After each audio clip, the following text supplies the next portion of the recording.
Hello दोस्तों, कैसे हो आप सब लोग। मैं उम्मीद करूंगा आप सब लोग ठीक होंगे। मैं आपका दोस्त अभिषेक चौबे स्वागत करता हूं आपका आपके अपने यूट्यूब चैनल एजुकेची पे। और मैं आप लोगों से यार क्षमा मांगना चाहता हूं, माफ़ी मांगना चाहता हूं, क्योंकि वीडियो आने में इतना लेट हो गया था। क्योंकि कुछ रीजंस थे, कुछ कॉलेज के काम और भी बहुत सारे रीजंस थे जिसकी वजह से मैं वीडियो पे ध्यान नहीं दे पा रहा था। लेकिन अब मैं उन सब चीज़ों से फ्री हो चुका हूँ, तो अब मैं आप लोगों के सामने वीडियो लेके आने वाला हूँ आज अपनी। तो जैसा कि आप सब देख सकते हैं, आज हम पढ़ेंगे political science chapter 3 constitutional design. MCQ series जो चल रही है हमारी, उसी का एक पार्ट है। चैप्टर 3 नाम है इसका पॉलिटिकल साइंस से, और चैप्टर का नाम है हमारा कॉन्स्टिट्यूशनल डिजाइन। हम इस चैप्टर में ये पढ़ेंगे कि साउथ अफ्रीका एक देश है, उसका कॉन्स्टिट्यूशन कैसे बना, और हम अपने देश के अपना कंट्री है इंडिया, उसके कॉन्स्टिट्यूशन के बारे में भी जानेंगे। जो इम्पोर्टेंट एमसीक्यू क्वेश्चंस है वो हम इस चैप्टर में पढ़ेंगे, और साथ साथ में कुछ नॉलेज भी गेन करते चलेंगे। तो जैसा कि आप सब लोग बोर्ड पे देख सकते हैं, आज का हमारा पहला क्वेश्चन है जो इस सेशन का, वो क्या है? The constitution assembly adopted the constitution of India. जो संविधान सभा बनाई गई थी, संविधान सभा हम उस असेंबली को कहते हैं। इस सभा में वो लोग थे जिन्होंने हमारा संविधान बनाया। मतलब वो स्कॉलर्स, वो फिलोसफर्स, वो लोग जो जो एक सभा में बैठ के जिन्होंने हमारा संविधान बनाया, संविधान का निर्माण करा, उसे हम कहेंगे कॉन्स्टिट्यूशन असेंबली। जिसमें कौन थे? डॉक्टर भीमराव अम्बेडकर और पंडित जवाहरलाल नेहरू, डॉक्टर राजेंद्र प्रसाद, ऐसे ऐसे लोग थे इसमें शामिल, बहुत इंटेलिजेंट लोग। तो वही क्वेश्चन पूछा है, जो कॉन्स्टिट्यूशन असेंबली है उसने हमारा संविधान कब बनाया? एडॉप्ट। ध्यान दीजिए, क्वेश्चन कब बनाया, लागू नहीं, बनाया कब, कंप्लीट कब हुआ। ऑप्शन देखिए, 26 जनवरी 1950। फिर option number B is 26 November 1949। Then option number C is 26 January 1949 and D 15 August 1947। तो देखिए, बनाया, आप ये दो ऑप्शन तो अपने दिमाग से हटा ही दीजिए। 26 जनवरी 1950 को तो लागू लागू हुआ था, जिससे हम लोग रिपब्लिक डे मनाते हैं। 15 अगस्त को तो हमारा भारत देश आज़ाद हुआ था इंडिपेंडेंस डे के रूप में। अब हमारे सामने बचते हैं दो, बी और सी। तो इसका सीधा आंसर होगा 26 नवंबर 1949। ठीक है, 26 नवंबर 1949 को हमारा संविधान बन के तैयार हुआ। लगभग 2 साल 11 महीने और 18 दिनों का समय लगा हमारे संविधान को बनने में, तैयार होने में। और हमारा संविधान सभा की पहली मीटिंग, जो फर्स्ट मीटिंग थी हमारे कॉन्स्टिट्यूशन असेंबली की, वो हुई थी दिसंबर 1946 में। दिसंबर 1946 में। तब से लेके दिसंबर 1946 से लेके 26 नवंबर 1949 के बीच में लगभग 2 साल 11 महीने 18 दिन के लंबे इंतजार के बाद हमारे सामने हमारा एक स्वर्णिम, एक बहुत डेवलप्ड कॉन्स्टिट्यूशन बन के आया। तो इसका question number B, answer number B correct answer होगा। तो आप लोग ये ध्यान दीजिए, अडॉप्ट मतलब होता है बनाना। बनाकर 26 नवंबर 1949 को बन के तैयार हुआ। ठीक है, अब हम चलते हैं क्वेश्चन नंबर सेकंड पे। विच party was made by doctor Bhimrao Ambedkar. वो कौन सी पार्टी थी जिसको डॉक्टर भीमराव अम्बेडकर ने बनाया था? पहला ऑप्शन देखिए, African national Congress. African national Congress तो नहीं थी, क्यों? नाम से पता लग रहा है अफ्रीकन हमारे देश का नहीं है। कांग्रेस पार्टी, आप लोगों को पता है कि 1885 में कांग्रेस बनी थी, एओ ह्यूम ने बनाया था। तो दो ऑप्शन तो आप निकाल ही दीजिए। ठीक है, दो ऑप्शन हो गए नहीं है। अब एक बचा नन ऑफ दिस, और एक बचा रिपब्लिकन पार्टी ऑफ इंडिया। तो करेक्ट ऑप्शन इसका होगा रिपब्लिकन पार्टी ऑफ इंडिया। ये जो आरपीआई पार्टी है, किसके द्वारा बनाई गई? डॉक्टर भीमराव अम्बेडकर द्वारा। और अफ्रीकन नेशनल कांग्रेस है, वो बनाई गई थी नेल्सन मंडेला द्वारा। अब मैं ये नेल्सन मंडेला क्यों मैं इनका इस्तेमाल कर रहा हूँ यहाँ, क्योंकि हम इनके बारे में भी, जो एमसीक्यूज क्वेश्चन आएंगे वो हम इनके बारे में भी देखेंगे। तो मैं उम्मीद करूंगा आपको ये क्वेश्चन समझ में आ गए होंगे। चलिए अब हम अपने नेक्स्ट क्वेश्चन पे चलते हैं। तो चलिए हम अपने नेक्स्ट क्वेश्चन पर आते हैं। हमारा नेक्स्ट क्वेश्चन देखिए क्या पूछता है। Which one of the following was not member of constitution assembly. जो कॉन्स्टिट्यूशन असेंबली है, संविधान सभा थी, उसके सदस्य कौन नहीं थे? मतलब जो नहीं थे, हमें उसके बारे में बताना है, जो थे उनके बारे में नहीं। अब तो पहले ये आप लोग दिमाग में याद रखिए कि कौन कौन थे। राजेंद्र प्रसाद तो थे, वो तो प्रेसिडेंट ही थे, प्रेसिडेंट ऑफ कॉन्स्टिट्यूशन असेंबली, तो ये तो होगा नहीं। जवाहरलाल नेहरू तो बाद में अपने प्राइम मिनिस्टर ही बन गए 1950 से लेके, तो वो तो होंगे नहीं। अब बचे यहाँ पे दो ऑप्शन, टीटी कृष्णमाचारी और महात्मा गांधी। तो आप लोगों को पता होना चाहिए, महात्मा गांधी 30 जनवरी 1948 में महात्मा गांधी की मृत्यु हो गई थी। कैसे हुई थी वो आप सब लोगों को पता है। तो 1948 में जब महात्मा गांधी की मृत्यु हो गई तो ये कहाँ से कॉन्स्टिट्यूशन संविधान सभा के कहाँ से सदस्य हुए, तो इसका ऑप्शन नंबर एक करेक्ट आंसर होगा। ठीक है, महात्मा गांधी से ही होगा। जो ये हमारे टीटी कृष्णमाचारी है वो भी मेंबर थे कॉन्स्टिट्यूशन असेंबली के, बाद में फाइनेंस मिनिस्टर बने। अब देखिए यहाँ पे बार बार संविधान सभा, कॉन्स्टिट्यूशन, चैप्टर का नाम भी है कॉन्स्टिट्यूशनल डिजाइन। तो यार ये संविधान जो हम पढ़ रहे हैं ये है किस चिड़िया का नाम, हम क्यों पढ़े, आखिर कुछ तो कारण होगा इसके पढ़ने का जो इसके लिए एक पर्टिकुलर चैप्टर बना दिया गया है। बेसिकली संविधान किसे कहते हैं, तो संविधान क्या है, constitution is a supreme law for any country in a written form. संविधान एक सर्वोच्च नियमों का समूह है जो किसी भी जो लिखित समूह नियमों का जो सर्वोच्च होता है, वो जो जितने भी नागरिक है देश में उनको मानने पड़ते हैं, चाहे वो कॉमन मैन हो या फिर कोई फेमस पर्सनैलिटी या लीडर्स, उन्हें सबको संविधान मानना पड़ता है। इसमें फंडामेंटल राइट्स दिए होते हैं, फंडामेंटल रूल्स दिए होते हैं, देश को कैसे गवर्न करना है, देश को किस दिशा में चलाना है, कहाँ क्या क्या नियमों का पालन करना चाहिए, ये सब संविधान में दिया होता है।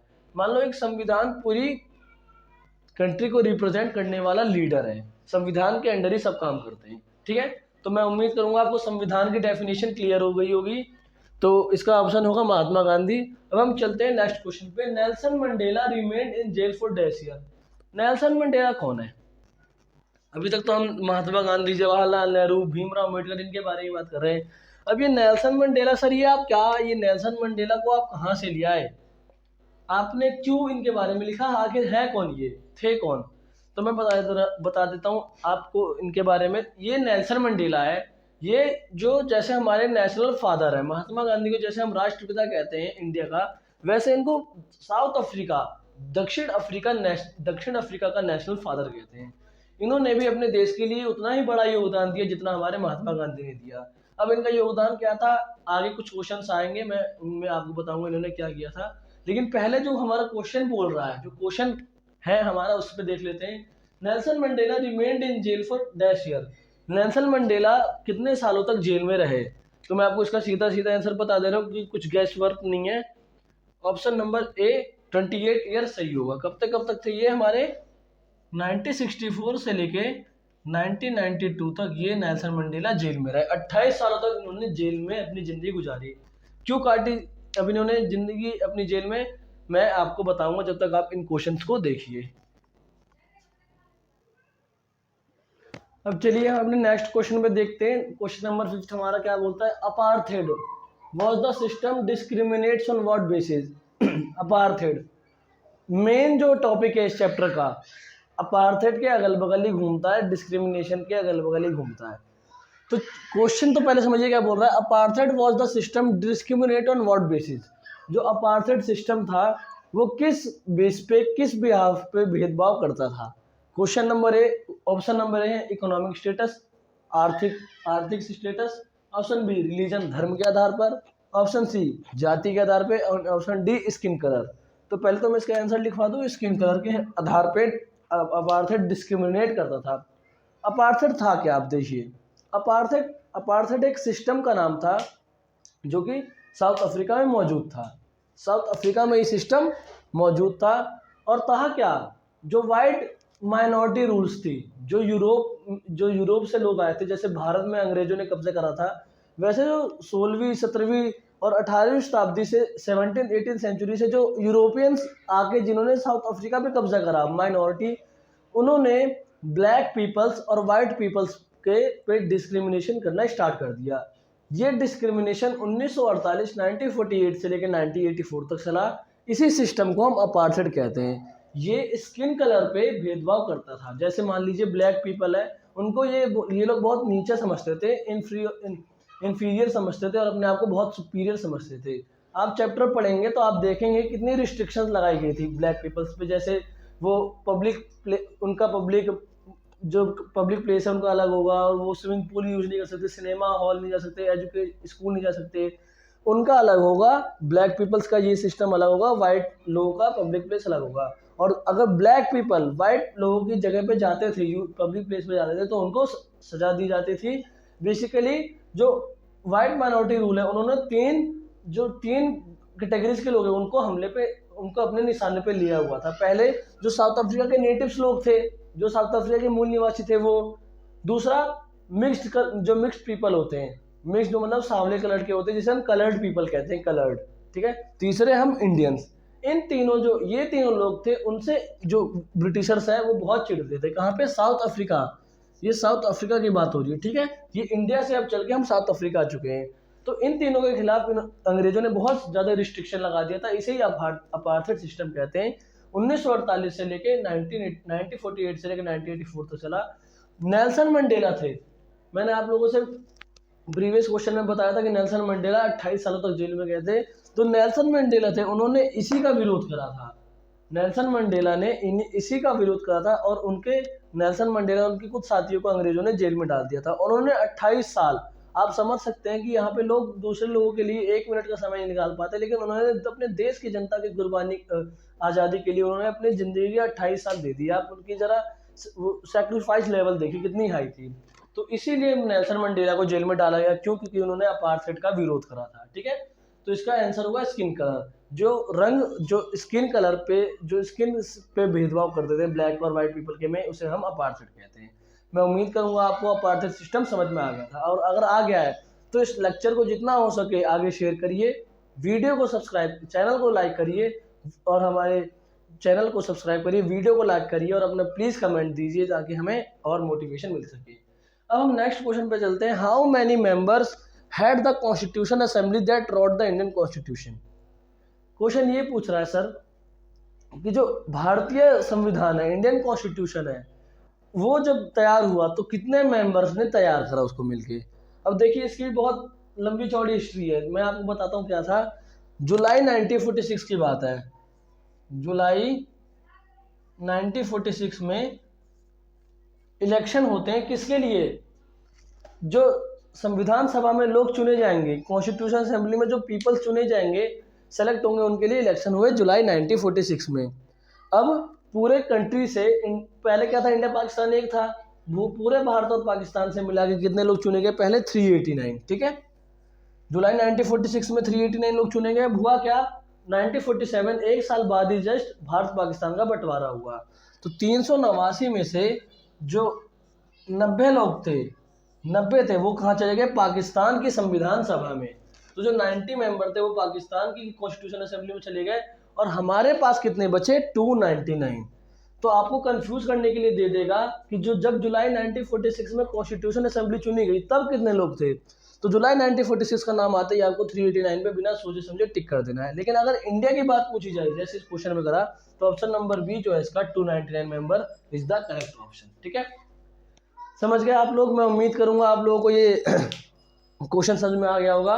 जब पहले संविधान सभा चुनी गई तो 389 मेंबर्स थे, जिसमें भारत पाकिस्तान दोनों के लोग शामिल थे। लेकिन एक साल बाद बंटवारा होता है भारत पाकिस्तान का, 90 मेंबर्स पाकिस्तान की संविधान सभा में चले जाते हैं और बाकी 299 हमारे पास रह जाते हैं, और इन्हीं लोगों ने मिलके हमारा कॉन्स्टिट्यूशन तैयार करा, और इसी को हम क्या कहते हैं? कॉन्स्टिट्यूशन असेंबली कहते हैं, ठीक है। 6 क्वेश्चन हो गए। अब हम नेक्स्ट क्वेश्चन पे चलते हैं अपने, जब तक आप इसको एक बार स्क्रीनशॉट ले लीजिए।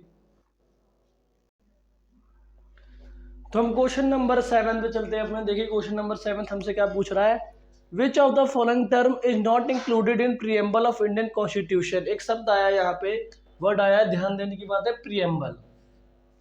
प्रीएम्बल मतलब क्या होता है? देखो प्रीएम्बल को आप ऐसे समझो ना कि कई पॉलिटिकल साइंस के जो फिलोसफर्स हैं, स्कॉलर्स हैं, उन्होंने प्रीएम्बल को सोल ऑफ द कॉन्स्टिट्यूशन नाम से नवाजा है।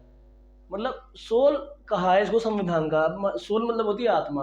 अब आप खुद सोच के देखिए, अगर हमारे शरीर में से सोल चली जाएगी तो हमारा शरीर बिल्कुल निष्प्राण खत्म हो जाएगा, उसमें कोई भी 1% की भी लाइफ बच नहीं जाएगी। तो आप इस स्टेटमेंट के हिसाब से समझ जाइए कि प्रीएम्बल कितना जरूरी है कि उसको संविधान की आत्मा कहा है। अगर प्रीएम्बल ही ना हो तो वो संविधान किसी काम का नहीं है। सीधे सीधे वर्ड में मैं आपको समझाऊं तो ट्रेलर है। जैसे मूवी होती है, उसका ट्रेलर लॉन्च होता है पहले, तो वही कॉन्स्टिट्यूशन पूरी मूवी और उसका ट्रेलर हमारे सामने प्रीएम्बल है। हमें बता दिया जाता है, हिंट दे दिया जाता है कि ये मेन विशेषता है। संविधान में क्या क्या जो वैल्यूज है, वो क्या क्या जो इंपॉर्टेंट पॉइंट्स है जो संविधान में दिखाता है, उसे हम प्रीएम्बल कहते हैं। और जो भी डेमोक्रेटिक कंट्री होगी, चाहे वो किसी भी वर्ल्ड में किसी भी कोने में क्यों ना, कहीं भी क्यों ना हो, अगर उसका संविधान बना होगा तो सबका उसका प्रेम्बल होगा। ठीक है, जैसे हमारे देश का भी प्रेम्बल है, वहाँ वो शुरू होता है we the people of India. अपने आप एनसीईआरटी की बुक में देखोगे तो 1-2 पेज बाद ही आपको प्रेम्बल मिल जाएगा। तो उसमें इतनी बढ़िया बातें लिखी गई है कि अगर आप उसको एक बार गौर से पढ़ेंगे तो आप बिल्कुल संविधान, जो कॉन्स्टिट्यूशन असेंबली है, जो लोग थे वहाँ पे, आप उनके दिमाग के बिल्कुल आप उनके दीवाने हो जाएंगे कि यार मतलब इन्होंने क्या मतलब जिसे मैं मेरे पास शब्द नहीं है बताने के लिए, मतलब इतनी एक्स्ट्रा ऑर्डिनरी चीज हमारे सामने रख दी थी। 70 साल पहले की बात है और वो कितना फ्यूचर में सोचते थे कि उन्होंने प्रॉब्लम का सॉल्यूशन अपने प्रेम्बल में दे दिया था। तो हमसे यही पूछा है कि वो कौन सा टर्म है, वो कौन सा शब्द है जो हमारे प्रेम्बल में नहीं है, नॉट इंक्लूडेड। क्वेश्चन दिख रहा है यहाँ पे, नॉट इंक्लूडेड। ठीक है, पहला है लिबर्टी, दूसरा इक्वलिटी, तीसरा रिलीजन, डी सेक्युलर। अब लिबर्टी का मतलब समझिए क्या होता है। लिबर्टी मतलब होती है आज़ादी। मतलब हमारे देश में कोई भी कुछ भी काम करना चाहे तो आज़ाद है, कोई कुछ भी करना चाहे तो आज़ाद है, लेकिन लिमिट में। इसका मतलब ये नहीं, आज़ादी का मतलब कि आप किसी का सर फोड़ दो, काम करने के चक्कर में आप इलीगल काम करने लगो। एक सबका दायरा दिया हुआ है। मतलब जैसे आप कहीं शॉप लगाना चाहते हो तो आपको दुकान वहाँ पे लगाने से कोई नहीं रोक सकता, वो आपका राइट है। आप वो आपकी लिबर्टी है, बेसिकली आज़ादी है। इक्वेलिटी, समानता, कोई भी धर्म का लोग हो, किसी भी जाति का लोग हो, सब समान है संविधान की नज़रों में। चाहे वो पॉलिटिकल लीडर हो या कॉमन मैन हो, चाहे कितना बड़ा पर्सनैलिटी क्यों ना हो, या भले ही बॉलीवुड स्टार्स हो, सब हमारे संविधान की नज़रों में इक्वल है। तो ये दोनों तो है ही, ये दोनों होंगे नहीं। सेक्युलर होता है धर्मनिरपेक्ष, कोई भी धर्म आप मान सकते हैं। तीसरा है हमारा ऑप्शन सी, रिलीजन। इसका आंसर होगा रिलीजन। हमारा संविधान, हमारे जो संविधान है उसने किसी भी पर्टिकुलर धर्म को नेशनल रिलीजन का स्टेटस नहीं दिया। जैसे आप पाकिस्तान में देखेंगे इस्लाम है, और भी बहुत सारी कंट्री है जहाँ पे उन्होंने नेशनल रिलीजन का स्टेटस किसी एक पर्टिकुलर धर्म को दे रखा है। इस चीज से बचने के लिए हमारे संविधान जो कॉन्स्टिट्यूशन मेकर है वो सेक्युलर लेके आए, ताकि सेक्युलर मतलब कि हम कोई भारत देश में कोई भी पर्सन हो, वो अपने मनपसंद का धर्म चुनने का अधिकार है, और कोई किसी को भी राइट नहीं है वो दूसरे धर्म के लोगों में इंटरफेयर करें। आप समझ सकते हैं कितने बढ़िया वैल्यूज से, कितनी बढ़िया आइडिया से हमारा संविधान बना। तो हमारे संविधान निर्माताओं को बहुत मेरी तरफ से तो हजारों सलाम है यार। खैर, अब हम अपने नेक्स्ट क्वेश्चन पे चलते हैं। The Indian constitution come into affect on, हमारा संविधान सभा कब से लागू हुआ। बनने की बात हो गई, बना कब, 26 नवंबर 1949। अब लागू होने की बात है, मतलब इम्प्लाइड हो रहा, सब लोग उसको मानेंगे। 26 जनवरी 1950, सीधा सीधा आंसर है, आप लोगों को पता है, ज़्यादा घुमाऊंगा नहीं। 26 जनवरी 1950 को हमारा संविधान लागू हुआ, इसे हम रिपब्लिक डे के रूप में मनाते हैं। लेकिन आप लोग पेपर में ये गलती मत कर देना, कई बच्चे क्या होते हैं 1950 दिख गया तो आगे की तारीख देखेंगे नहीं, इस पर टिक कर देंगे। तो आप लोगों से मैं रिक्वेस्ट करूंगा कि एक बार डेट जरूर देख लें, क्योंकि सब में 26-26 ही है। लेकिन हमें कहाँ लगाना है जो कि करेक्ट है, चाहे वो 26 जनवरी 1950 हो या 26 जनवरी 1949 हो। तो हमारे 8 क्वेश्चन हो गए। अब हम अपने नेक्स्ट क्वेश्चन पे चलते हैं। अब हम 9th क्वेश्चन देख लेते हैं एक बार, क्या है। When did south Africa became a democratic country. South Africa है जो, वो कब लोकतांत्रिक देश बना, लोकतंत्र डेमोक्रेसी की स्थापना कब हुई। 26 अप्रैल 1995 में, option B 26 April 1994, option number C 24 March 1994 and option number D is 27 April 1996। तो इसका ऑप्शन होगा 26 अप्रैल 1994 को जो साउथ अफ्रीका है उसमें लोकतंत्र की स्थापना हुई। ठीक है, और इससे लगभग ठीक 2 साल बाद, मतलब कब, 1996 में संविधान बनके तैयार हुआ साउथ अफ्रीका का। और जो साउथ अफ्रीका संविधान था वो दुनिया का one of the finest constitution of the world बोला जाता है। संविधान जो साउथ अफ्रीका का संविधान है उसे दुनिया का बिल्कुल बेहतरीन संविधान कहा जाता है। क्यों? क्योंकि इसने जितने भी साउथ अफ्रीका में सोसाइटी के पीपल है उसने सबको बराबर अधिकार दिलाया। सोशल रियल ग्राउंड में भी उनको अधिकार, वो प्रॉपर अधिकार दिलाया। क्योंकि नेल्सन, आप देखेंगे अगर पेज नंबर 42-43 खोल के देखेंगे एनसीईआरटी की, तो उसमें एक नेल्सन मंडेला की स्पीच के कुछ अंश है संविधान बनने के बाद। नेल्सन मंडेला अपनी स्पीच में ये कहते हैं कि वो एक ऐसे समाज की स्थापना करना चाहते हैं जिसमें जितने लोग हैं साउथ अफ्रीका में उनको इक्वलिटी का एहसास हो। और वो साउथ अफ्रीका के लोगों से ये उम्मीद करते हैं कि जिस प्रकार वाइट माइनॉरिटी ने उनके साथ अत्याचार करा है, वो ये उम्मीद करते हैं अपने ब्लैक मेजोरिटी के लोगों से कि वो वाइट माइनॉरिटी के लोगों के साथ ऐसा ना करें, सबके साथ प्यार और भाईचारे का संबंध बना के रखे। अब आप समझिए इतना बढ़िया इतने बढ़िया सिद्धांत इन लोगों के कि इन्होंने इतने बड़े बड़े देश को संभाल लिया। तो सही में बहुत इनके सोच को बहुत हमें धन्यवाद देना चाहिए कि इन्होंने इतना बढ़िया मॉडल पेश करा हमारे सामने। तो इसका ऑप्शन नंबर बी है वो करेक्ट होगा। अब 10वां क्वेश्चन क्या पूछ रहे हैं हमसे, what did the white minority want from the new constitution. जो वाइट माइनॉरिटी था वो नए संविधान से क्या चाहता था। जो नया संविधान बना था साउथ अफ्रीका में, नेल्सन मंडेला ने पहले ही बोला था कि हमारे देश में वाइट माइनॉरिटी को भी रहने की जगह दी जाती है और ब्लैक मेजोरिटी जो थे वो थे। तो अब वाइट माइनॉरिटी के मन में ये डर था कि अगर ब्लैक लोगों का राज आ जाएगा, उनका शासन स्थापित हो जाएगा तो फिर उनके साथ अत्याचार होना स्टार्ट हो जाएगा। ऑब्वियस ही बात है, आप खुद सोच के देखो, आपके साथ कोई गलत कर रहा है, अभी आपके पास पावर नहीं है लेकिन कुछ दिनों बाद आपके पास पावर होगी तो आप जरूर उससे बदला लेने की सोचेंगे।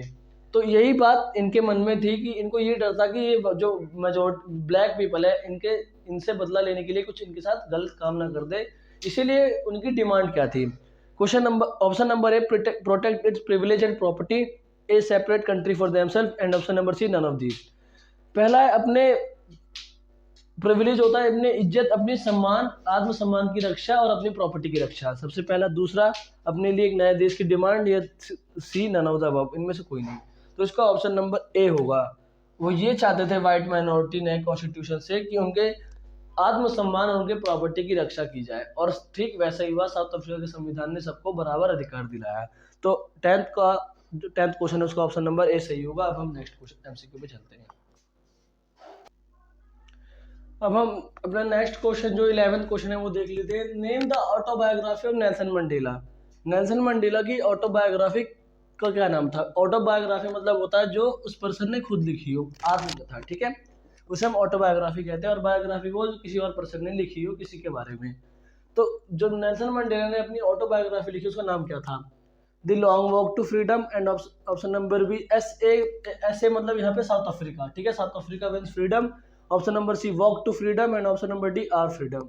तो इसका करेक्ट आंसर है option number A, the long, so ये लॉन्ग वॉक टू फ्रीडम, ठीक है। अब क्वेश्चन नंबर 12 है, where was the 1931 session of Congress held. जो कांग्रेस थी, इंडियन नेशनल कांग्रेस, क्योंकि पहले तो एक वही पॉलिटिकल पार्टी थी पूरे इंडिया में, फिर बाद में और पॉलिटिकल पार्टीज आई हैं। तो जो कांग्रेस था उसका 1931 का सेशन हुआ था। सेशन मतलब होते थे जैसे एक मतलब सेशन में पूरे साल की प्लानिंग डिस्कस कर लिया जाता था, उसे हम सेशन कहते हैं। तो जो भारतीय नेशनल कांग्रेस है, इंडियन नेशनल कांग्रेस है, उसका 1931 का सेशन कहाँ हुआ। 4 ऑप्शन है हमारे पास, नागपुर, डी कराची, सी कलकत्ता, या D Delhi. Option number B, Karachi. Karachi session में ही ये बात डिसाइड कर ली गई थी कि 26 जनवरी 1950 को जब भी हमारा संविधान बनेगा तो 26 जनवरी को ही लागू होगा। बाद में ईयर डिसाइड नहीं था, लेकिन डेट पहले से प्री डिसाइडेड थी कि 26 जनवरी को ही हमारा संविधान बनेगा, ईयर कोई सा भी हो, ठीक है। अब क्वेश्चन नंबर 30 कहता है, according to which act were the election held in provincial legislature in India in 1937। Bharat में जो प्रोविंशियल इलेक्शन थे 1937 में हुए थे, वो किस एक्ट की वजह से हुए थे, कौन से एक्ट की वजह से हुए थे। पहला है government of India act 1935, GOI मतलब है government of India act 1909, GOI government of India act 1919, या D government, none of this. तो इसका सबसे पहले तो आंसर है गवर्नमेंट ऑफ इंडिया एक्ट 1935। 1935 के गवर्नमेंट ऑफ इंडिया एक्ट के द्वारा भारत में प्रोविंशियल इलेक्शन हुए थे। अब 2 गवर्नमेंट ऑफ इंडिया एक्ट और है जिसे जो 1909 में हुआ था, जिसे पार्लियामेंट्री रिफॉर्म्स भी कहते हैं, और दूसरा 1990 वाला मार्डमेंट ऑफ क्लासरूट रिफॉर्म्स। मैं ये इनके बारे में बताऊंगा नहीं, क्योंकि इनके बारे में बताऊंगा तो फिर ज़्यादा लंबा लेक्चर खिंच जाएगा। तो इसका करेक्ट आंसर है गवर्नमेंट ऑफ इंडिया एक्ट 1935 ही वो एक्ट है जिसके द्वारा भारत में प्रोविंशियल इलेक्शन हुए थे 1937 में। टोटल 11 सीट्स थी, ठीक है, 11 सीट्स थी, जिसमें से लगभग 8 कांग्रेस ने जीती थी। कितने, शायद 1150 या इतने वो थे, जिसमें से 716 कांग्रेस, जो 716 जगह है वो कांग्रेस के नाम आई थी, 750 समथिंग इतना। लेकिन आप लोग बेसिकली ये नॉलेज की बात रखने की याद है कि 11 सीटों में इलेक्शन हुआ, जिसमें से 8 पे कांग्रेस ने अपना कब्जा करा। कब, प्रोविंशियल इलेक्शन 1937 में। किसके द्वारा, कौन से अधिनियम के द्वारा ये हुआ था, ये गवर्नमेंट ऑफ इंडिया एक्ट 1935 में। अब चलिए हम नेक्स्ट क्वेश्चन पे चलते हैं अपने। तो अब हम आ गए अपने आज के इस चैप्टर के लास्ट क्वेश्चंस पे। क्वेश्चन नंबर 14 देखिए क्या कह रहा है। The which revolution in the world inspired Indians to set up socialist economy. कौन सा रिवॉल्यूशन था वर्ल्ड में जिसने भारत इंडियंस को सोशलिस्ट इकोनॉमी बनाने के लिए इंस्पायर किया, प्रोत्साहित किया। ठीक है, ऑप्शन नंबर है France revolution, Turkish revolution, American war of independence या सी रशियन रिवॉल्यूशन। तो दो तो ऐसी दो दो टर्किश से तो हमें कुछ लेना देना नहीं है, ये तो वैसे ही नहीं होगा। अमेरिकन वॉर से तो हमें वैसे ही लेना देना, क्योंकि जब ये हुए थे तब हमारा देश गुलामी था। और रही बात फ्रांस रिवॉल्यूशन की, ये भी 1789 में हुआ था, लेकिन यहाँ से हमने रिपब्लिक और लिबर्टी का आइडिया लिया है फ्रांस रिवॉल्यूशन से। लेकिन जो रशियन रिवॉल्यूशन है, आपने अपनी हिस्ट्री की चैप्टर सेकंड में पढ़ा भी होगा रशियन रिवॉल्यूशन, मॉन बोल्शेविक पार्टी के बारे में, मेंशेविक पार्टी के बारे में। तो जो उसका निष्कर्ष निकला था रशियन रिवॉल्यूशन का, वो क्या था, सोशलिस्ट इकोनॉमी। तो इसका option number C Russian revolution correct होगा। रशियन रिवॉल्यूशन ही हुआ था जिससे जो इंडियंस हैं उनको सोशलिस्ट इकोनॉमी बनाने में इंस्पिरेशन मिली। क्वेश्चन नंबर 15 है, how many amendments were considered before adopting the constitution. संविधान को बनाने से पहले, संविधान को अपनाने से पहले कितनी बार अमेंडमेंट हुए। अमेंडमेंट्स मतलब मान लीजिए एक तरह से सुधार, मतलब कितनी बार सुधार हुए, मतलब कितनी बार एक पॉइंट पे बातचीत हुई और कितनी बार गलत को सही करा गया, बेसिकली ये पूछा है। अराउंड 1000, लगभग 1000 बार, अराउंड 1500, अराउंड 500 या डी अराउंड 200। तो ऑप्शन नंबर डी अराउंड 2000 इसका करेक्ट है। अब एक 16 पॉइंट है, मैंने इसको ऐसे में आपको पॉइंट में लिखवा दे रहा हूँ।